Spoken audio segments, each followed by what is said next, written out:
Welcome back to another technical deep dive here in the debug zone.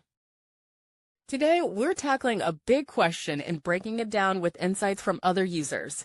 Hopefully this clears up some misconceptions and helps you get the answer you need. So buckle up, stay a little curious, and let's jump right in.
And that's a wrap.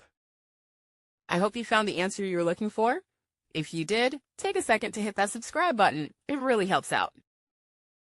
And let me know in the comments which solution worked best for you. See you next time in the debug zone.